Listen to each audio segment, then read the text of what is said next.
And the funny thing is, we put all this time and effort into trying to be happy, and we really, most of the time, we're making ourselves miserable. And I think it's because we don't really have a good nuts and bolts grounding into what really does make us happy. We fall for these lines. You go watch the TV commercials. They buy this car and they're happy.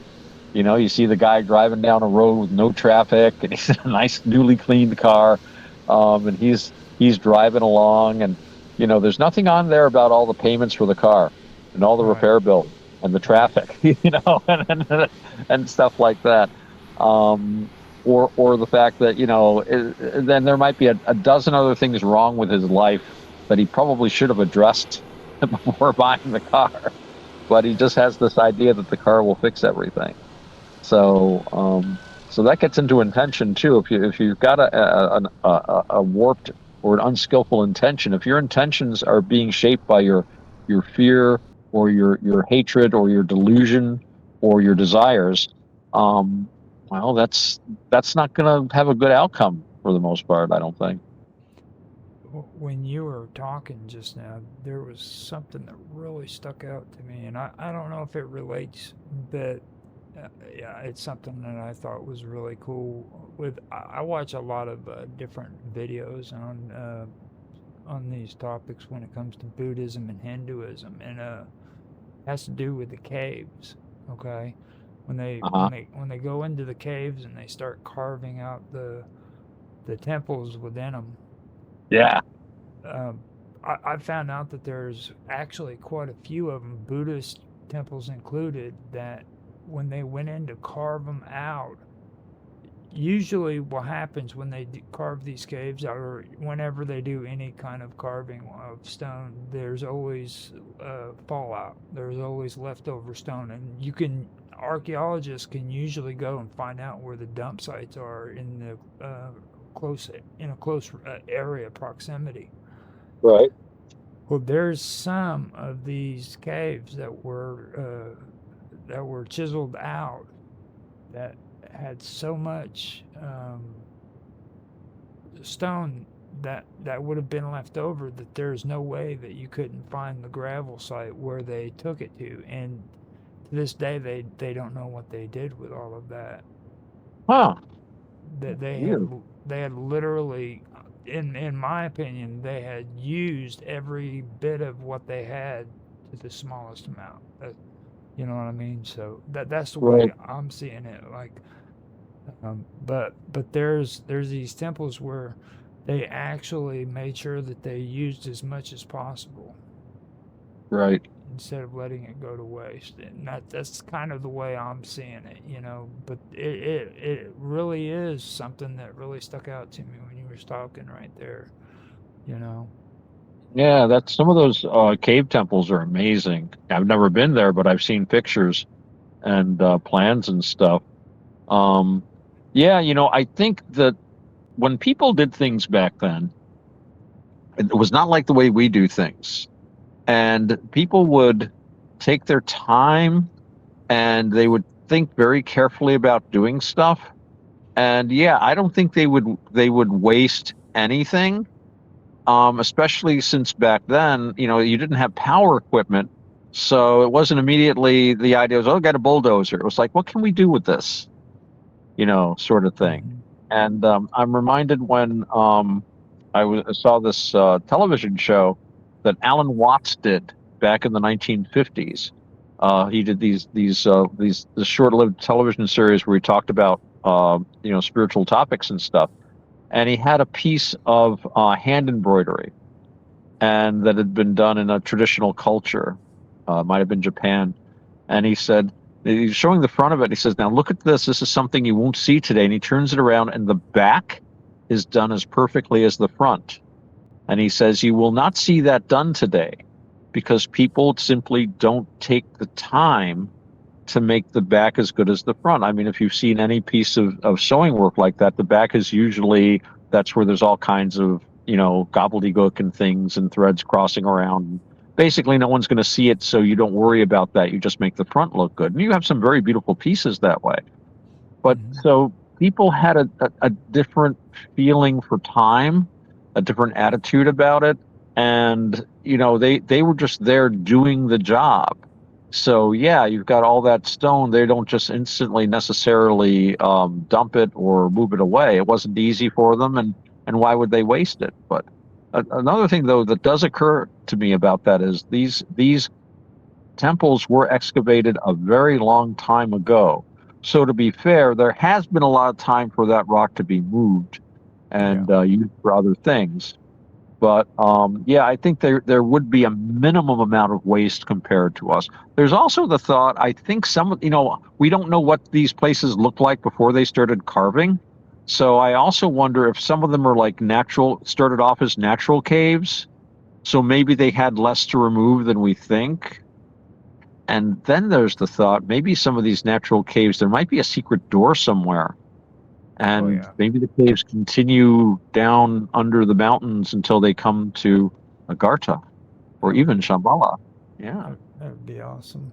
That's where that emergency exit goes that we found the last time we were at Shambhala International Airport. It comes out in the cave temples.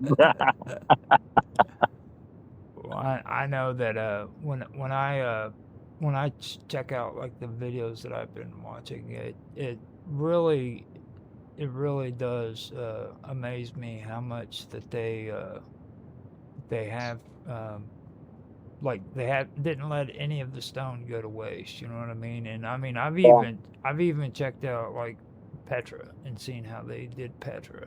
Oh yeah, that was amazing, that place. I've seen pictures. Again, never been there, but wow. I'd love to visit it sometime. And the whole concept of it, when you're carving out stone like that, you usually start from the top and you work down. You know what I mean? Right. And the debris usually falls. So Right. yeah, as time went by, maybe even the stone just kind of like broke up and just went back into the environment. But I mean, you look at these caves, man, they're huge. You know what I mean? And Yeah. the temples within them are just so amazingly huge. It's just it makes you really stop and think. You know, like these are some really good craftsmen, and Yeah. they were just Buddhist and Hindu monks. That was Yeah. it. Yeah. You And we're very fortunate that these places survive. But that's pretty durable, building something into the side of a mountain know. out of solid rock. And when you think about the tools they had access to, no jackhammers, no pneumatic drills, no explosives. I think the biggest tech thing they had was they sometimes could heat rock and then like pour vinegar on it or something to make cracks, but they certainly didn't have blasting powder or anything like that. So this is all hand drilled, hand chopped. I remember I saw an interesting image somewhere in India, I believe, of a road that went through this huge boulder, and they said this guy had single-handedly, all by himself, had chopped a gap in this boulder, because his wife had been sick, and he couldn't get her out of the village down to a hospital in time because the boulder was in the way. They couldn't make a road down through there. So his wife died, and in remembrance of her, and so that this wouldn't happen to anyone else, he just did this as the rest of his life. He just like kept hammering at this thing, and there is a road through it to this day. So yeah, people had patience back then. We seem to have lost that, unfortunately. Yeah. I know one thing I've been trying to do, and I think it's a good thing. I when I get up in the morning, I don't turn on any electronics until I've meditated, until I've had coffee, my pipe, meditated, got my head together, and then I go into the internet instead of just waking up and going into the internet and just having an internet head on. Yeah. I try to approach it with like, okay, now this is real life. I've touched, what do they say, touch grass, right? So I've touched grass. And now I will go into the internet and talk to my friends and do things, but I'm doing it hopefully being a little more alert and aware of what I'm doing, because I am just as prone to anyone else. to getting up in the morning, being half awake, and then suddenly getting all enraged about something I'd never heard of 5 minutes before, and something some guy said in a comment section who I don't know about some subject that I didn't know or care about 5 minutes before, because this journalist said, "Hey, this really sucks, doesn't it?" That's a becoming. That's not being a good Buddhist. So, it does, it's scary though, because it does energize you. And I actually caught myself doing that. I get up and groggy in the morning. I got to get to work, and I'm kind of tired, and I'm having my coffee. Oh, I know. I'll go on. I'll get my phone out and take a look at the news, and then I like 2 or 3, and I'll be, and then I turn off. Like, all right, I'm awake now. Time for work. But that's not a good way. That's not a good way to do that.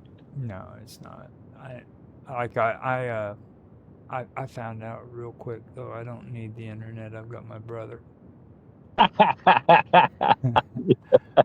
man can drive me nuts, and he does it automatically in the morning. And I have to say, Robert, I need to go and I need to sit out back, because I'll go out to the back porch in the mornings when I first wake up to clear my head. For some reason, nature helps me, and when I'm in the backyard, I get to see all the squirrels and all of the cats and all of the, groundhogs and stuff like that. So, kind of helps me out, gets me centered. That's a good program. And you were talking before about meditating with the tree and the acorns. I go out in my backyard and I scatter bird seed all over the ground. I don't believe in bird feeders, because then the big birds can bully the little birds. But when you spread it out over the ground, everybody has access to the bird feed. The squirrels come out, and the birds come out, and the cats come out to play with the birds and the squirrels. But it reminds you of what's going on. And I saw some mourning doves yesterday, which is interesting. Yeah, and one perched on what's left of the roof on my back room there. He's kind of looking around. Maybe they'll make a nest. I think he or she was looking for a nesting area, maybe. So, but yeah, it reminds you of the real world and what's really important. And that's the world we were born into. That's the world we're made for. That's the world we really need to concentrate on. Fun though the internet is, here we are. We're having a good time on it and everything, but we have to balance. I got to see 2 blue jays get into a fight. It started at my back door, and it went around the house up next to the front door, and then they both shot back to the backyard and was sitting by a tree, flying around trying to attack one another. Oh, wow. Yeah, I did not know blue jays were that aggressive towards one another like that.